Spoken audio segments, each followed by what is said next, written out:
Raise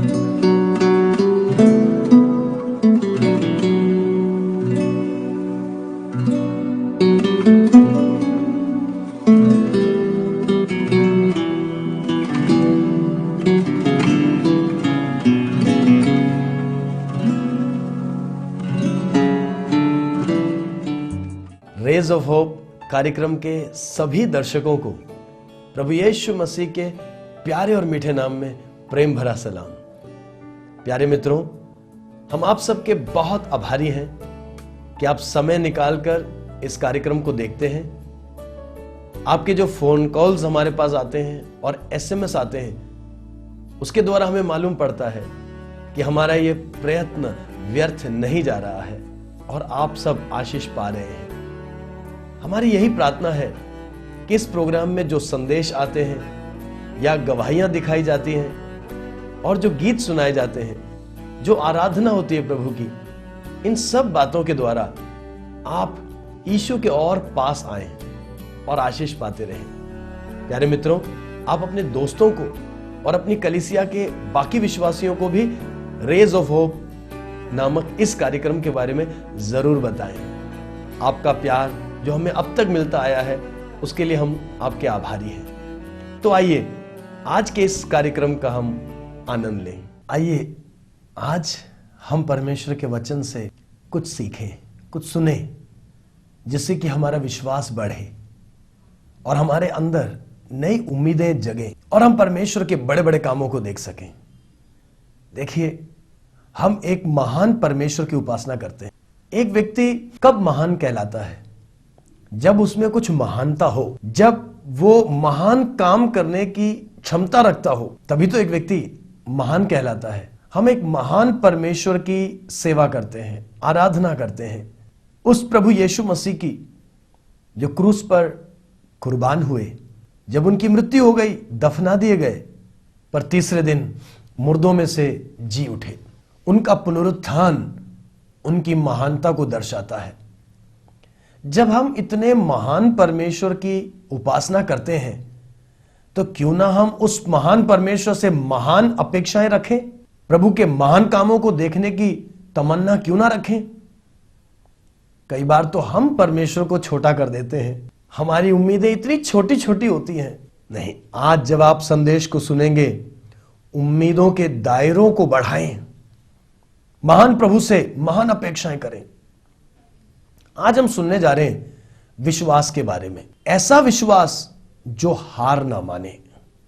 faith that persist, faith that doesn't give up. ऐसा विश्वास जो कभी हार नहीं मानता। हालेलुया, प्रभु की स्तुति होने पाए। प्रभु हम सब के अंदर ऐसा विश्वास देखना चाहता है। पर इस प्रकार के महान विश्वास को, बड़े विश्वास को सीखने के लिए हमें एक अन्य जाति की स्त्री के पास जाना पड़ेगा। आप कहेंगे, भला अन्य जाति की स्त्री मुझे क्या विश्वास के बारे में बता सकती है?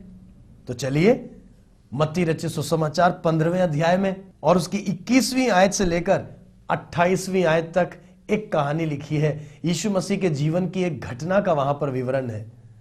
उस घटना की तरफ आकर देखिए, एक अन्य जाति की स्त्री हमें कुछ विश्वास के बारे में सिखा सकती है या नहीं, वहां से हम देखेंगे। यहां 21वीं आयत में लिखा है बाइबल में, मत्ती रचित सुसमाचार चैप्टर 15 वर्सेस 21 थ्रू 28।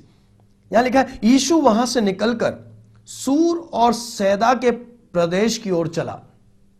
यीशु मसीह ने यहूदियों का इलाका छोड़ा। यीशु मसीह यहूदी थे, यहूदियों के बीच में जन्मे थे, यहूदियों की व्यवस्था के अनुसार जन्मे थे। यहूदियों में जो नबी और भविष्यवक्ता आए, उनके द्वारा किए गए वायदों और भविष्यवाणियों के अनुसार यीशु का जन्म हुआ था। पर इस वक्त यीशु मसीह ने यहूदियों वाला इलाका छोड़ा और अन्य जातियों वाले इलाके की तरफ बढ़े, सूर और सैदा की तरफ। तो 22वीं आयत में लिखा है, उस प्रदेश से एक कनानी स्त्री निकली। यहूदी स्त्री नहीं, कनानी स्त्री, अन्य जाति की स्त्री आई और चिल्लाकर कहने लगी, हे प्रभु, दाऊद की संतान, मुझ पर दया कर, मेरी बेटी को दुष्टात्मा बहुत सता रहा है। एक अन्य जाति की स्त्री आई, गैर यहूदी स्त्री आई और आकर यीशु से क्या कहने लगी? भीड़ के बीच में से चिल्लाकर कहने लगी। भीड़ जहां हो तो चिल्लाना तो पड़ेगा। अगर जिंदगी के अंदर यीशु तक पहुंचने में बीच में अगर बाधाएं हैं तो आपके अंदर बाधाओं को लांघने की क्षमता होनी चाहिए। बाधाओं के ऊपर जय पाते हुए यीशु के पास तक पहुंचे। ये ना कहें अरे ये बाधा है वो बाधा है। बाधाओं को गिनवाते मत रहें, बल्कि आपके जीवन की बाधाओं को कैसे आप लांघ सकते ये देखिए। यीशु के पास तक आइए। ये स्त्री चिल्लाकर कहने लगी क्योंकि यीशु तक अपनी आवाज को पहुंचाना चाहती थी, भीड़ के बीच में यीशु तक पहुंचना चाहती थी। कहने लगी हे प्रभु। यीशु को उसने अपने जीवन में प्रभु का स्थान दिया। प्रभु का स्थान, प्रभु का मतलब होता है स्वामी। प्रभु का मतलब होता है वो व्यक्ति जिसकी हम पर प्रभुता हो। अगर आप किसी को प्रभु कहते हैं तो इसका मतलब आप उस व्यक्ति को, उस शख्स को अपने जीवन पर प्रभुता दे रहे हैं। इसलिए आसानी से किसी को प्रभु मत बोल देना। आपके मुंह से अगर आप किसी को प्रभु स्वीकारते हैं तो उसकी प्रभुता आपके जीवन के ऊपर होगी। इस स्त्री ने यीशु को अपना प्रभु बनाया और कहने लगी हे प्रभु, दाऊद की संतान। दाऊद की संतान? अरे अन्य जाति की स्त्री ने यीशु मसीह को दाऊद की संतान कहकर कैसे पुकारा? इसका मतलब यह है कि स्त्री अन्य जाति में से तो है, पर यीशु के पास आने से पहले इसने यीशु मसीह के बारे में बहुत कुछ सुना है। इसने अपना होमवर्क किया है। यीशु के पास यूं ही नहीं आई कि सुना तो बस चली आई। इसने जो सुना उसके ऊपर इसने विचार किया है, इसने शोध किया और अब इसके अंदर विश्वास जगा है। यीशु मसीह को यहूदी लोग दाऊद की संतान कहते हैं। क्यों? क्योंकि उनके कलाम में लिखा हुआ था कि जो मसीहा आएगा मानव उद्धार के लिए, वो दाऊद बादशाह के कुल में जन्मेगा, इसलिए वो दाऊद की संतान कहलाएगा। यीशु के अलग अलग नाम है। इम्मानुएल भी यीशु का ही नाम है, परमेश्वर का पुत्र भी यीशु का ही नाम है, मनुष्य का पुत्र भी पर यीशु का ही नाम है। यीशु का ही नाम है दाऊद की संतान। इस अन्य जाति की स्त्री ने यहूदी धर्म ग्रंथों में जो बात लिखी हुई है, यहूदी लोग यीशु को जिस नजर से, यहूदियों में विश्वास करने वाले लोग यीशु को जिस नजर से देख रहे थे, उस नजर से देखते हुए कहा हे दाऊद की संतान। अगली बात क्या? मुझ पर दया कर। यहां एक बड़ा राज छिपा हुआ है। जब तक परमेश्वर की दया हम पर ना हो तब तक हम उसकी कोई आशीष नहीं पा सकते, क्योंकि हम सब पापी लोग हैं, पापी इंसान हैं। हमारी मन की प्रवृत्तियां गलत हैं। हम ये नहीं कि परमेश्वर के हैकल में, परमेश्वर की उपस्थिति में दौड़े चले आए और हक से कुछ मांगे। नहीं हो सकता। हम गुनहगार हैं। हम पर जब तक परमेश्वर की दया ना हो और हमारे गुनाहों की हमें माफी प्राप्त ना हो तब तक हम परमेश्वर की किसी आशीष को पा नहीं सकते हैं। फिर उसके बाद उसने अपनी समस्या बताई। कहने लगी मेरी बेटी को दुष्ट शक्ति सता रही है। अर्थात इस स्त्री का विश्वास देखिए। आप मोची के पास फटा हुआ जूता लेके क्यों जाते हैं? क्योंकि आपको मालूम है जूता अगर फटा हुआ है तो मोची ठीक कर सकता है। फटी कमीज लेकर आप दर्जी के पास क्यों जाते हैं? क्योंकि आपको पता है फटी कमीज का उपचार दर्जी के पास है। यह स्त्री जब आई यीशु के पास तो इसके अंदर विश्वास था। मेरी समस्या का जो मूल कारण है वो भौतिक नहीं है। मेरी समस्या का मूल कारण आत्मिक जगत में है। उसने महसूस किया जाना कि कोई ऊपरी चक्कर, जिसको हम साधारण भाषा में ऊपरी हवा कहते हैं, दुष्ट आत्मा की शक्ति। विज्ञान के जगत में, साइंस में ऐसी किसी बात को कोई स्थान नहीं दिया जाता है, परंतु जब जीवन में हम देखें तो अक्सर बहुत सारी समस्याओं का कोई भी वैज्ञानिक कारण नजर नहीं आता है। Many problems to which we cannot attribute any scientific reason. Today or tomorrow, one day, science has to accept this. आज नहीं तो कल ये विज्ञान के जगत को भी मानना होगा कि जिंदगी का एक ऐसा आयाम भी है जो इस वक्त साइंस के दायरे के अंदर नहीं है। इस स्त्री ने कहा दुष्ट शक्ति, दुष्ट आत्मा मेरी बेटी को सता रहा है और मुझे निजात चाहिए, मुझे चंगाई चाहिए, मुझे छुटकारा चाहिए, मुझे विश्वास है कि मेरी बेटी को हे प्रभु यीशु तुम ठीक कर सकते हो। स्त्री का आने का तरीका बिल्कुल सही था, स्त्री का यीशु को संबोधित करने का तरीका बिल्कुल सही था, स्त्री का यीशु को पुकारने का तरीका बिल्कुल सही था। पर 23वीं आयत में क्या लिखा है? लिखा है पर यीशु ने उसे कुछ उत्तर नहीं दिया। अरे प्रभु यीशु, आप क्या ऐसा भी कर सकते हैं? स्त्री पुकार रही है, स्त्री चिल्ला रही है। यीशु जिनको पवित्र आत्मा के द्वारा लोगों की परेशानी बताने से पहले ही पता चल जाती थी, यीशु तो इस स्त्री को अनदेखा कर रहे, स्त्री की पुकार ही नहीं सुन रहे। लिखा है यीशु ने कोई उत्तर नहीं दिया। ऐसा हमारे साथ भी कई बार हो सकता है। यीशु के पास आने का तरीका बिल्कुल सही होगा, यीशु मसीह को पुकारने का तरीका बिल्कुल सही होगा, उपवास भी सही तरीके से किया, प्रार्थना भी सही तरीके से की, चर्च में भी सही तरीके से जा रहे हैं, सही नियत के साथ जा रहे हैं, सब कुछ सही है, फिर भी जवाब नहीं मिल रहा है। घबराइए मत, घबराइए मत, अभी कहानी खत्म थोड़ी ना हुई है। आगे लिखा है तब यीशु के चेलों ने आकर उससे कहा इसे विदा कर, क्योंकि ये हमारे पीछे चिल्लाती हुई आ रही है। पढ़ के ऐसा लगता है कि यीशु के चेलों को उस स्त्री के साथ कोई संवेदना नहीं थी। यहूदी लोग ये मानते थे, जो यहूदी विश्वासी थे यीशु के, जो यहूदी चेले थे यीशु के, वो मानते थे कि मसीहा आए हैं तो केवल यहूदियों के लिए आए हैं। वो ये सोचते थे खुदावंद केवल यहूदियों का है, परमेश्वर केवल यहूदियों का है, यहूदी लोग ही परमेश्वर के चुने हुए लोग हैं, अन्य जातियों का कोई हक नहीं है, कोई अधिकार नहीं है। तो यीशु मसीह से आकर ये चेलों ने कहा इसको विदा कर, ये बहुत देर से चिल्लाती हुई हमारे पीछे आ रही है। चलो आगे पढ़ते हैं 24वीं आयत। वहां लिखा है यीशु ने उस स्त्री को उत्तर दिया, यीशु ने उस स्त्री को उत्तर दिया इजराइल के घराने की खोई हुई भेड़ों को छोड़ मैं किसी के पास नहीं भेजा गया। कमाल है, ऐसा उत्तर पाकर तो अच्छे अच्छों का विश्वास मात खा जाए, अच्छे अच्छों का विश्वास टूट जाए। आप जा रहे हैं, एक व्यक्ति को आपने मसीहा समझा, प्रभु समझा और उम्मीदें लगाकर उसके पास जा रहे हैं, आप कह रहे हैं मुझ पर दया करो। वो व्यक्ति है कि बहुत देर तक सुन ही नहीं रहा, और जब सुना और जवाब दिया तो कहते हैं कि मुझे तुमसे कोई मतलब नहीं है, मैं आया हूं तो इजरायली लोगों के लिए आया हूं, मैं आया हूं तो यहूदियों के लिए आया हूं, मैं औरों से मुझे कोई मतलब नहीं है, तू अन्य जाति की स्त्री है तो तुझसे मुझे कोई मतलब नहीं है, कोई लेना देना नहीं है। स्त्री का विश्वास टूटने की बजाय आगे देखिए स्त्री ने अपने विश्वास में होकर के कैसी प्रतिक्रिया की। प्यारे मित्रों, कितनी बार हमें भी ऐसा लगेगा परिस्थितियों के कारण कि मेरे साथ अन्याय हो रहा है, मैं तो प्रभु को पुकार रहा हूं, मैं प्रभु को पुकार रही हूं, फिर भी मुझे कोई जवाब नहीं मिल रहा है। पर स्त्री से कुछ सीखिए। 25वीं आयत में लिखा है परंतु किंतु तो भी, पर वो आई और यीशु को प्रणाम करके कहने लगी हे प्रभु मेरी सहायता कर। कमाल है, कमाल है।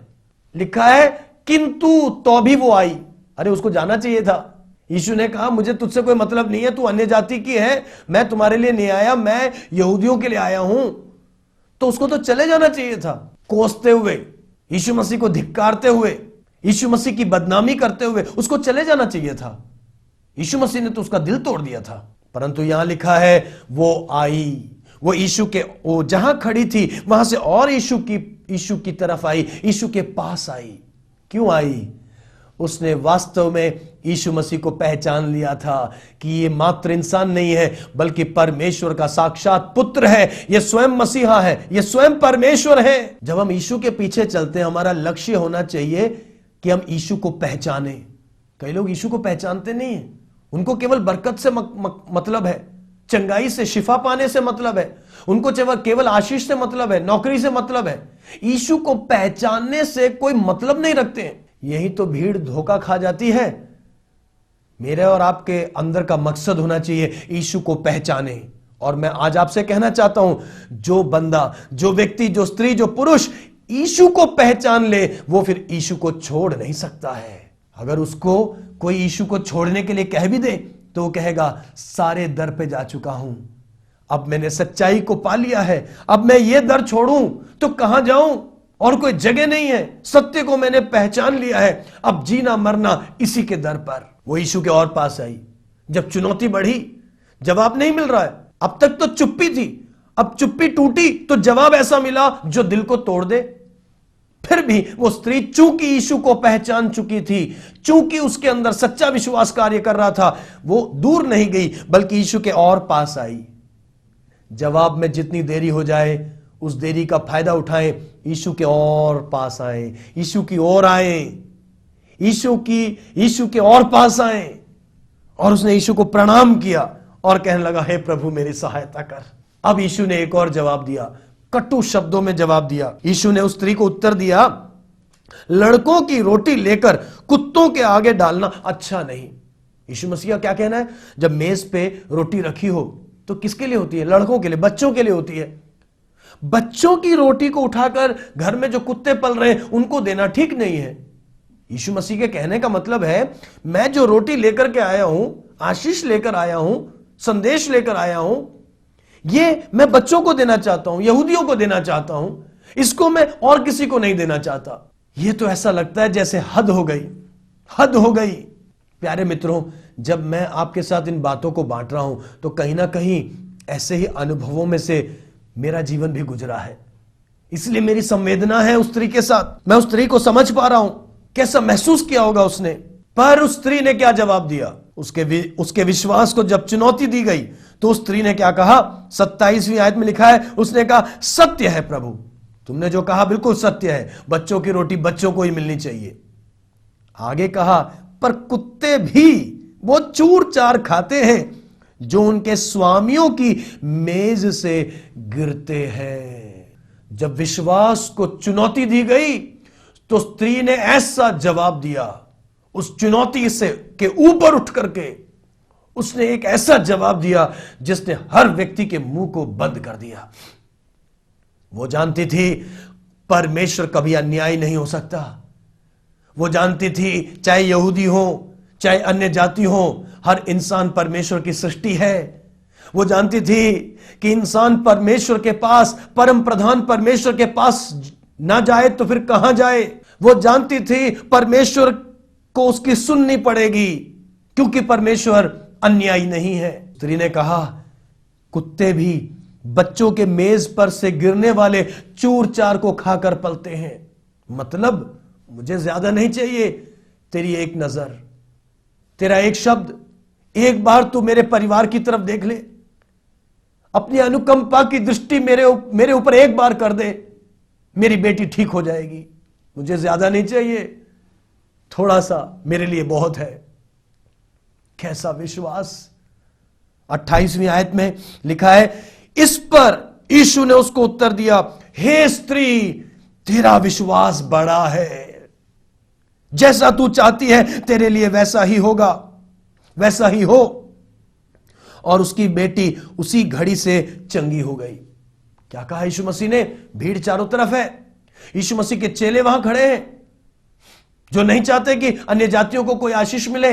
यीशु ने कहा, हे स्त्री, तेरा विश्वास बहुत बड़ा है और जैसा तू चाहती है वैसा ही हो, तेरा विश्वास जो कहता है वैसा ही हो। और बाइबल में लिखा है कि उस स्त्री की बेटी उसी समय ठीक हो गई।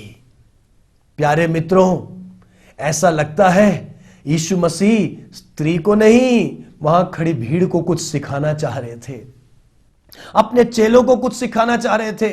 सच्चा विश्वास क्या होता है, हार ना मानने वाला विश्वास क्या होता है, धीरज धरने वाला विश्वास क्या होता है, जय पाने वाला विश्वास क्या होता है, यीशु मसीह अपने चेलों को और वहां पर खड़ी भीड़ को समझाना चाहते थे। और इस पाठ को सिखाने के लिए स्त्री को मात्र एक मिसाल के रूप में यीशु ने इस्तेमाल किया। इतना ही नहीं, वहां खड़े लोगों को यीशु मसीह यह भी बताना चाहते थे कि वो केवल यहूदियों के लिए नहीं आए बल्कि दुनिया की सभी जातियों के लिए आए हैं। उन चेलों को, उन यहूदी चेलों को जो सोचते थे यीशु केवल इजराइलियों के लिए और यहूदियों के लिए आए हैं, यीशु मसीह उनको समझाना चाहते थे कि नहीं, मैं दुनिया की सारी जातियों के लिए आया हूं। ऐसा लगता है कि मानो सबके सामने यीशु मसीह ने उस स्त्री को एक सर्टिफिकेट दिया है। उस सर्टिफिकेट पे क्या लिखा है? पिता, पुत्र, पवित्र आत्मा, सारे स्वर्ग के द्वारा यह प्रमाणित किया जाता है कि ऐ स्त्री, तेरा विश्वास बहुत बड़ा है। बहुत बड़े विश्वास की उपाधि, जैसे आपको बीए, एमए, पीएचडी का सर्टिफिकेट मिलता है, सारी दुनिया के सामने यीशु मसीह ने उसको एक सर्टिफिकेट से सम्मानित किया। आपके साथ परमेश्वर कभी अन्याय नहीं कर सकता है, कभी नहीं कर सकता। परमेश्वर शब्द के अंदर लेश मात्र भी अन्याय नहीं है। आपके विश्वास की परीक्षा होगी, जरूर होगी, पर सच्चा विश्वास परीक्षा में स्थिर रहता है। आपका विश्वास परखा जाएगा, परखा जाएगा। परखे जाने पर तोड़ ना दें विश्वास को, वापस ना जाएं, यीशु मसीह पर से नजरों को ना हटाएं, डटे रहें, आगे बढ़ते रहें, चुनौतियों के ऊपर जय पाते रहें। आपके विश्वास को सारा स्वर्ग सम्मानित करेगा। यीशु पर जो आपने विश्वास दिखाया है वो निश्चय ही सम्मानित होगा। इस विश्वास के द्वारा आप बड़े बड़े चमत्कार देख सकते हैं, महान परमेश्वर के महान कामों को देख सकते हैं। पर महान कामों को देखना पड़ेगा, देखना अगर आप चाहते हैं तो बड़े बड़े रूप से जब परखे जाएं तो स्थिर रहना। स्त्री की तरह आप भी सम्मानित होंगे। आज आप मुसीबतों से टक्कर ले रहे होंगे, आज आप बीमारियों से टक्कर ले रहे होंगे, आज आपके सामने बड़ी बड़ी दीवारें होंगी, बहुत बड़ा कर्ज आपके परिवार के ऊपर होगा, आप किसी बुरी आदत से लड़ रहे होंगे, आप अपने बच्चों को लेकर परेशान होंगे। पर मैं आज आपको कहना चाहता हूं, आपको बताना चाहता हूं, डटे रहिए, ऐसा विश्वास रखिए जो हार ना माने। यीशु को पहचानिए, यीशु को पहचानेंगे तो फिर उसका हाथ नहीं छोड़ेंगे, उसका दर नहीं छोड़ेंगे, आप उसके पास आते रहेंगे। और जितना पास आते रहेंगे उतनी बड़ी महिमा देखेंगे। यीशु नाम में मुझे देखने वाले प्यारे मित्रों, आपके परिवार में और आपके जीवन में कुछ बड़े चमत्कार इस संदेश के माध्यम से होने जा रहे हैं। तैयार हो जाइए, स्वीकार कीजिए अपने चमत्कार को। प्रभु आप सबको बहुत बहुत आशीष देता रहे।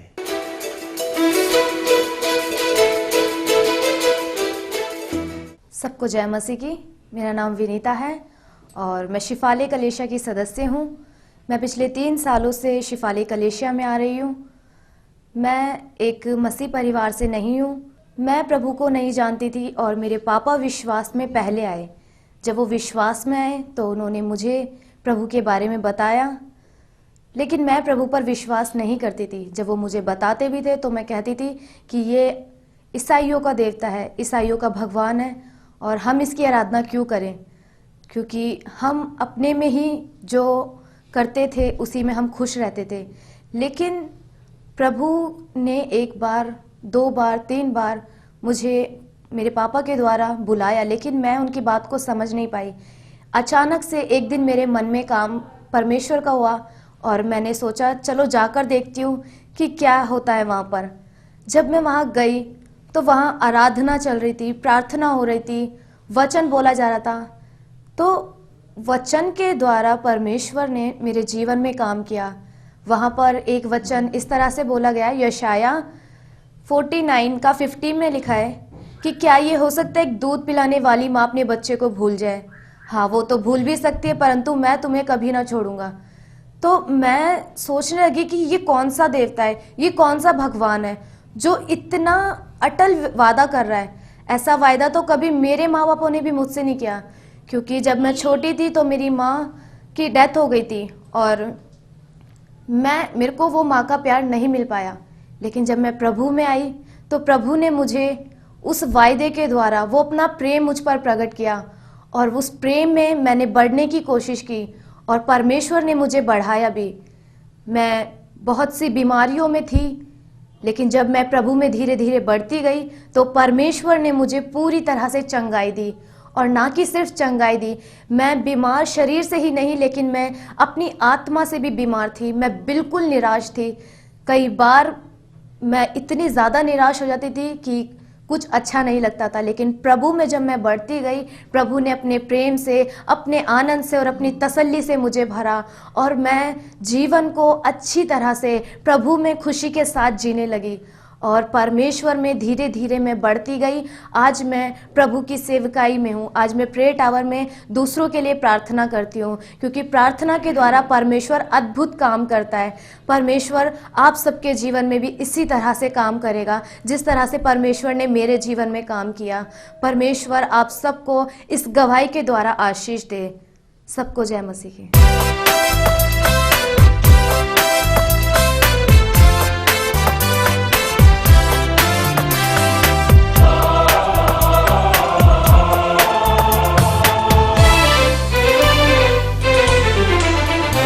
संभालने वाला मैं ही तो हूँ, परेशान फिर क्यों तू है। संभालने वाला मैं ही तो हूँ, परेशान फिर क्यों तू है। आंसुओं की तराइयों में छोड़ूंगा ना कभी मैं तुझे। आंसुओं की तराइयों में छोड़ूंगा ना कभी मैं तुझे। अब्राहम का मैं परमेश्वर हूँ, अद्भुत काम करूंगा मैं। अब्राहम का मैं परमेश्वर हूँ, अद्भुत काम करूंगा मैं। लाल सागर में भी राह खोलने की आज भी मैं सामर्थ रखता हूँ। लाल सागर में भी राह खोलने की आज भी मैं सामर्थ रखता हूँ। संभालने वाला मैं ही तो हूँ, परेशान फिर क्यों तू है। संभालने वाला मैं ही तो हूँ, परेशान फिर क्यों तू है। आंसुओं की तराइयों में छोड़ूंगा ना कभी मैं तुझे।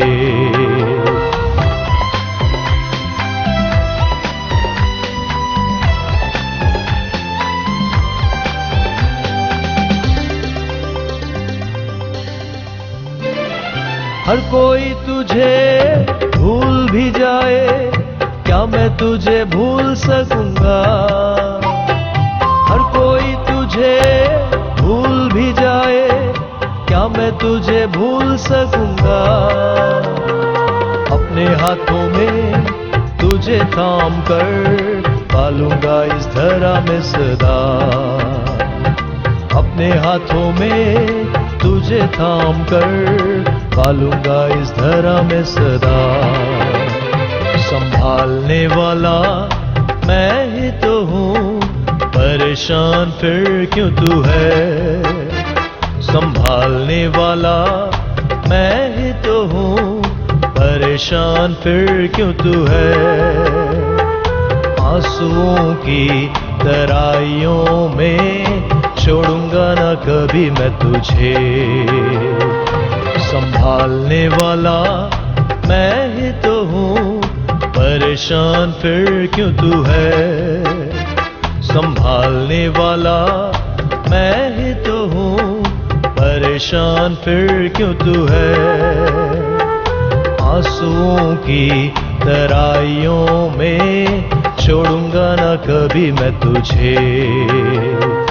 आंसुओं की तराइयों में छोड़ूंगा ना कभी मैं तुझे।